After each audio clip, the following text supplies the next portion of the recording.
We're going to talk about responsible firearms ownership, use, and especially storage or staging when it comes to a defensive firearm. Now, the idea of the difference between safe gun handling and responsible gun handling becomes really important, not just in terms of semantics, but absolutely the terminology in and of itself is important, because for a lot of gun owners, the term gun safety has now become equated with gun control, because many of the traditional gun control lobbyists and gun control organizations have changed their language to suggest that they are gun violence prevention or gun safety advocates. The reality is that they really don't put out information that is accurate in terms of the safe and responsible way that are the best practices that are accepted and conducted by most gun owners. So that's really what I want to make sure you understand, is the difference between maybe what the common person outside of the gun community would assume is safe and what is truly safe and responsible and absolutely appropriate inside of the gun community. First and foremost, you'll hear a lot of people talk about following the rules. And it's almost counterintuitive, because we know that generally people that are very independent minded and think they should be able to take care of themselves, and we have these individual rights and we have individual responsibilities, wouldn't want to live by a set of rules. But the gun community actually takes great pride in following safety rules, particularly when they're handling the gun, when their hands are actually on the gun, they're using it, and especially at the range. So when we talk about the safety rules, we have 3 rules that we share with people in most of the education that I do. Through my training company and through our team of instructors. And they are, number 1, to keep your trigger finger somewhere other than the trigger until you're ready to shoot. So if you ever see someone pick up a gun, for example, if I were to demonstrate to you, and this is a training gun, this just fires a laser, fires photons out of the front. This can't hurt anyone unless we were to maybe shoot the laser into their eye. This training pistol, if I were to pick it up with my finger on the trigger and be just kind of casually gesturing with the gun or showing you some aspect of the gun that wasn't involved with my finger on the trigger, so I was teaching you how to shoot the gun, that would be different, because I need to have my finger on the trigger because I'm simulating being ready to shoot as I drive the gun out into a shooting position. To casually pick the gun up with my finger on the trigger and start talking to you about where we're going for dinner would be a violation of the safety rules. So finger somewhere other than the trigger, clearly away from that trigger area. One of the other things we know about human behavior is the tendency to have a grasp reflex. If you're startled and something's in your hand, you tend to clamp down on it. So having my finger anywhere near the trigger and getting startled could result in that round being set off. So we want to make sure that our finger stays clearly somewhere other than trigger, usually up here with a handgun or with a rifle, somewhere where you can see the trigger without the finger blocking that view. Second rule we want to talk about is to keep the gun pointed in a generally safe direction whenever possible. What that means is that if the gun were to go off, no one would be likely to get hurt. Generally speaking, that means keeping the gun pointed down at the ground, obviously not also pointed at our feet, but just at the ground with no flesh of any other human being between the muzzle and the ground, or a safe backstop, and that would be what we call a bullet trap or a berm, a hill essentially, at the back of a shooting range. So on an indoor range, you generally have a trap that's designed to contain the bullet and dissipate the bullet's energy. On the outdoor range, you generally have a hillside, which is we call a berm, or the hillside that we're shooting into. So those are your 2 generally safe directions. Now, some people will tell you that pointing the gun up in the air is a safe direction. With most types of firearms, that's ultimately not really true, because when the round goes off, comes out of the gun, gets fired up in the air, of course, it's going to come down somewhere, and that could pose a danger to someone else. With a shotgun, a very specific type of gun, one that actually is designed and intended and loaded with ammunition that is meant to be shot at birds, hunting ducks or goose or something like that, or meant to be shot at small clay targets flying through the air. With those types of guns, they shoot a very, very lightweight, small projectile, and in many hundreds of them in some cases can come out of the shotgun. All of that shot, that pattern comes out all at once, and those are incredibly lightweight, and they don't pose any real harm, except maybe if you got one in your eye or something like that when they fall back to earth. But generally speaking, handguns and rifles, when you fire those rounds into the air, they still have enough momentum when they come down to potentially even be lethal. So up in the air, generally not a safe direction. And the third rule that we use, we call the big picture rule. Keep in mind that you are in control of a firearm, and if it is used negligently or maliciously, obviously, it can hurt or kill you or someone else. So if I pick up this very real gun and I load those rounds in there and I put a round in the chamber and then I leave my finger on the trigger, I break rule number 1, and I point the gun in an unsafe direction at you or at myself, which would be violating rule number 2, this is where I have stopped paying attention to my control of the gun. I've stopped being a responsible gun user at this moment, and that's where we can really have those tragedies due to negligence. Or obviously, if someone with malicious intent, violent criminal intent, gets their hands on a gun and uses it maliciously to hurt somebody, then that gun can be lethal also. So those are the 2 areas that we really want to think about. And the first area is us. The second area has to do with access control, right? The big picture rule. Keep in mind that I'm in control of this gun. Even if I'm not directly with it in my hand, that's where my potential negligence becomes an issue. If I just leave it unsupervised to where someone with malicious intent can get their hands on it, and that becomes a problem also. So when we talk about the responsible gun ownership and safe storage, or in our case, we're going to talk about responsible storage of the gun, a lot of things come up. You know, one of the first things that I think a lot of people who are outside of the gun community, particularly in my experience, people from the medical community, whether it's the physical or mental health side, they will ask questions like, well, do you store your guns and ammunition separately? And that may make all the sense in the world to someone from outside of the gun community that, you know, if I keep the ammunition over here locked up and I keep the gun over here locked up, well, then we can't have a tragedy. We can't have anything really go wrong because the gun and the ammunition are separated.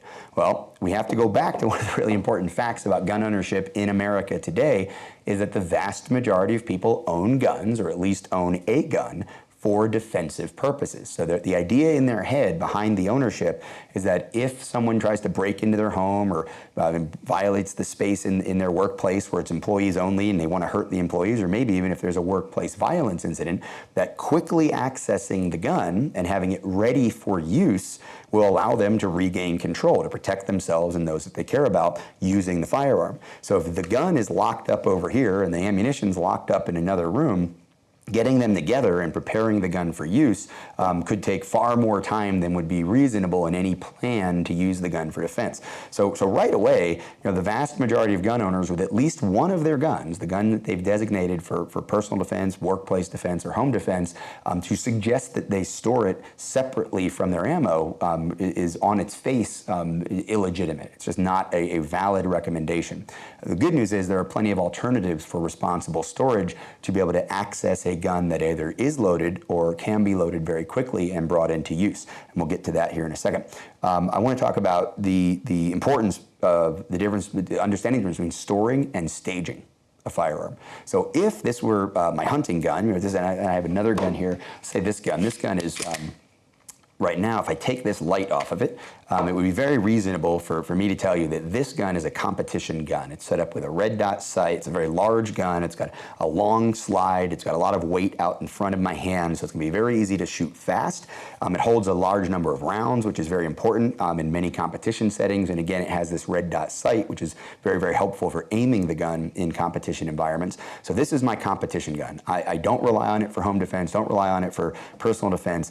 It would be completely appropriate for me to store this gun locked up separate from the ammunition. Now, it doesn't mean I'm irresponsible if I'm not doing that, but this would be a gun that I might just clean after using it in competition, cover it with oil so it's not going to rust, and put in a safe separate from the ammunition with the magazines unloaded, and it could stay there for 6 months before I go compete again. I'm going to take the gun out of storage and I'm going to prepare it for use, use it at the range, use it in the competition, and again, clean it, lubricate it, protect it, and lock it up in a safe. Maybe I put it in a box, a gun box with a padlock on it, you know, which would be an acceptable way to store a gun. But if you think about it, if I've got a gun, again, we'll go back to this gun, very typical 9mm semi-automatic firearm. This is a Glock firearm. It's the kind of firearm that I might carry for defense. I might stage in my home for defense, or a law enforcement officer might use with a couple of magazines. This magazine has 9mm training ammunition in it. This magazine has hollow point 9mm defensive ammunition in it. So I would go practice with this, and then I would come home and I would stage these things together in some way that still prevented unauthorized access. You know, I say the #1 responsibility of any gun owner is to prevent unauthorized access to their guns. And of course, as has been mentioned by others many, many times, the new gun owner is also the unauthorized person. If they haven't been educated, if they aren't practiced in the use of the gun, then they shouldn't have access to the gun until they go with a coach or an instructor, or maybe they even at least learn some lessons online. They go to the range, they're being supervised by what we usually refer to as a range safety officer, who may not be a formal instructor, but they're there to make sure they're not doing anything negligent or reckless out of ignorance and out of lack of experience. So once someone is an authorized user of a gun, they're educated, they can physically control it, the gun fits their hand, they understand how it operates, they've been practicing. Now they may want to stage this gun. Well, again, putting this gun inside of a box with a padlock on it and then hiding the key, for example, you think about it, well, if someone's trying to break through my door in the middle of the night, or someone has broken into my house in the middle of the night, the idea that I'm going to go find a key, retrieve it from where I've hidden it, get it together with the gun in the box with the padlock, and then the finer motor skill in the dark of getting the key in, taking that padlock off, opening the box, and finally getting to the gun doesn't sound to the person who's trying to be prepared to defend themselves or their family and their home like something that can be done very quickly, and I would agree. And that's where something like this comes in, where we have a quick access safe. And this quick access safe is designed very specifically to be opened very, very efficiently and very simply by an authorized user. Now, the primary way that one would plan to open this is using a biometric scanner. So this little square here actually reads my fingerprint. When I place my finger down on there, you can see that just a little over a second from the time I touch it, the gun box is open, and I could reach in and put my hand on the gun and have it potentially prepared for use right there. If the gun were loaded inside of this box and I place my finger on there, less than a second, I can reach in and just over a second, maybe I've got the gun in my hand in a ready position, or I could be driving the gun out to a defensive shooting position inside of my home. Now, when it comes to this gun being in here, there obviously are maybe less technologically advanced ways that this could be opened. I could use a key. There's actually a key slot here. But again, finding the key, bringing it to the safe, much less efficient. I could also put a code in. Now, for simplicity here, for training purposes and educational purposes, I just got 1, 2, 3, 4, 5 as my code. So even if this doesn't work, if my finger was sweaty, bloody, whatever it is, I might program different fingers. I might be able to program, another family member, someone else I live with, another coworker could also be programmed in here. This safe actually ties in through Bluetooth to my phone, and I know when it's been opened. If people have different codes or we're using different fingerprints, I know who has opened it. And I can also use my phone to deactivate access here, not just in general, totally deactivate access for a time period, or I can specifically block a certain family member or a certain person, including myself, from being able to access this safe. So that's one of the ways that we can prevent access or remove access to our guns from ourselves using some of this technology. But let's say that I am wanting to access the gun. The idea now is that we've decided, okay, we've prevented unauthorized access in general to the gun, but how do we stage the gun here? Is it responsible to keep the gun loaded, or is that irresponsible to keep the gun loaded? Is it safe or is it unsafe? Well, it's certainly within the realm of responsibility to have a gun staged in a loaded way. So a magazine in the gun and a round in the chamber. But if you think about it, again, in the middle of the night, if I'm reaching in here, maybe I'm a little bit panicked and I'm rushed, worried about that home invader, if I were to reach in and hit the trigger, violate rule number 1, I've touch the trigger before I'm actually ready to shoot, but simply because it's now this safe happens to be lit. You can see that there's a light that comes on here, but again, this is a more expensive, more technologically advanced safe. Maybe I've got a safe that doesn't have a light in there, and I reach in and negligently or accidentally pull the trigger. That obviously could be a problem. It could hurt me, it could hurt some other family member, and it could cause the gun to malfunction, so I can't use it to defend myself. So it is generally not the safest idea or the most responsible idea to store a gun loaded with a round in the chamber and the trigger exposed. So one of the ways we could do that is, if I have a gun that I'm carrying for defense during the day, and it is obviously loaded, and there is a round in the chamber, I can keep it in my quick access safe with the holster still attached to the gun. So that now when I reach into the box, I can't hit the trigger. That's one of the ideas involved in responsibly carrying a gun, is I don't just put the gun in my pocket and hope nothing hits the trigger. I put the gun in a proper holster, worn securely, attached to my belt or to my clothing somehow, so that I can't hit the trigger until after I have removed the gun from the holster. Same thing here. So I would get the box open and I would remove the gun from the holster, and now it's prepared for use. Another way to do that is to have the gun. This one is clear. It has no bullets in it. And I'll show you that just in case you know what's going on here. And you're thinking, well, gee, Rob, it's weird that you loaded the gun for the video. Well, I've loaded the gun, but I haven't chambered around. So now if I were to hit the trigger and activate the mechanism inside the gun, it still can't be fired until after I've opened the box, retrieved the gun, and then manipulated the slide. Right? And I'm not going to load this gun here in this setting for this video in terms of putting a round in the chamber. And we do distinguish, this is loading in the technical sense, but most people think of the gun being loaded as when it can be fired. We call that chambering around. And the way I would do that, the magazine would be in the gun. I would pull this slide back and release. And that releasing would strip this round from the top of the magazine and put it into the chamber. So again, another responsible option is to have the gun inside of the box with the magazine loaded into it, but no round in the chamber until I've retrieved it and prepared the gun for defensive use. And that can happen very quickly and very efficiently. So the idea of the options that we have for safe storage are very different from the options that we have for responsible staging.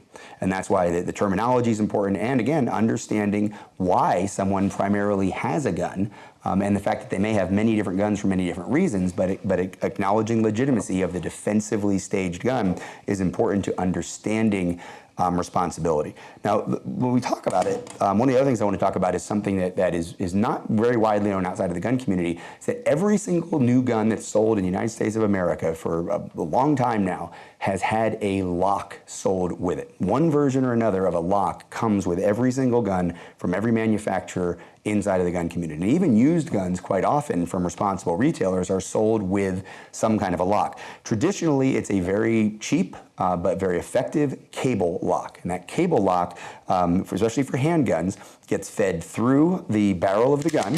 It comes out the ejection port, and then it's basically like a padlock, like a bicycle lock, that cable that goes through there. It's locked into the padlock, and now the gun can't be loaded, can't be cycled, can't be used. For rifles, a trigger lock, a mechanism that goes over the trigger area and uses a key to be engaged for rifles and shotguns. For long guns, where you wouldn't have a long cable going all the way down that long barrel. And for .22 caliber handguns, where the barrel is very thin and it'd be hard to get a strong cable that thin through it, that trigger lock is the option. Both the trigger lock and the cable lock, while they're ubiquitous, are not the most common way people secure their guns because they're very slow and they're just cumbersome. They're awkward to use, but they are effective. So when it comes to needing to get a gun locked up for any reason that isn't in a safe, whether it's a quick access safe or a big combination safe, any gun shop and any organization like Walk the Talk America, the National Shooting Sports Foundation, the National Rifle Association, the Second Amendment Foundation can point you in the direction of free locks. It's something that the community does very, very proactively for people who need those inexpensive but somewhat slow options. The other thing that we can do when it comes to preventing access in the worst case scenario, which is when someone intends to harm themselves. We know that suicide is the number one negative outcome that involves death and firearms together, is people taking their own lives. And one of the things that we know is that could be an impulsive action. Now, it doesn't mean that it wasn't considered beforehand. It could mean that there's a triggering event that happens, or it could be a moment of confusion or desperation, and someone says, you know what, it's not worth it, I can't go on, I'm a burden to someone else, whatever that thing that's going on in their head is, and they reach for the gun.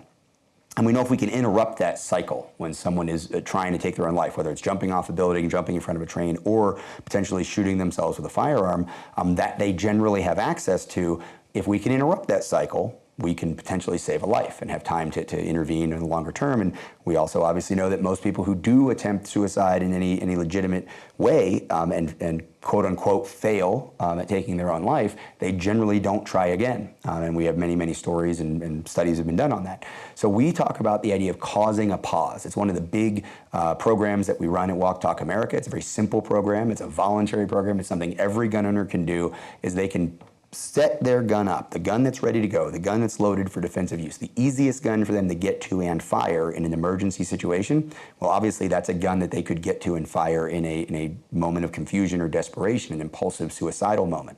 So causing a pause in that psychology, in that process, could be as simple as for me here, putting a Guns and Mental Health podcast sticker on here. You know, a reminder to me, if this is my quick access safe, my loaded gun is in it, I'm in that moment of desperation, I impulsively reach for the gun, and I see that, and it reminds me, wait a minute, I've spent a lot of years and a lot of time trying to help gun owners be proactive in their mental health care and avoid these types of moments and avoid the negative outcomes, and I need to pause and maybe call my buddies at Walk Talk America. You know, call Mike, the founder, call Jake, one of my fellow board members, the guys that do that podcast. The same thing for the Gun Pro, the Pledge of Responsible Ownership. You know, one of the tenets of the Pledge of Responsible Ownership, another program supported by Walk Talk America. To get education is number one, to prevent unauthorized access is number two, and to number three, be proactive in my mental health care and separate myself from my firearms in times of emotional crisis or any kind of an extreme mental health situation where I might be a danger to myself or others. And that Gun Pro sticker also might cause a pause. You know, it might be a picture of a family member, it might be your kids, it might be your mom, it might be a place you want to go on vacation, it might be a picture of the team you served with in the military that you're really proud of your service. And we know that a lot of our service members deal with potential issues that lead to suicide attempts. And seeing that team, that the people they care about, the people that probably are there for them if they pick up the phone, can cause a pause. So again, to me, this is all part of and tied into responsible firearms ownership and the details, the nuanced level of responsibly staging defensive firearms, which is incredibly common and quite often outside of the gun community misunderstood.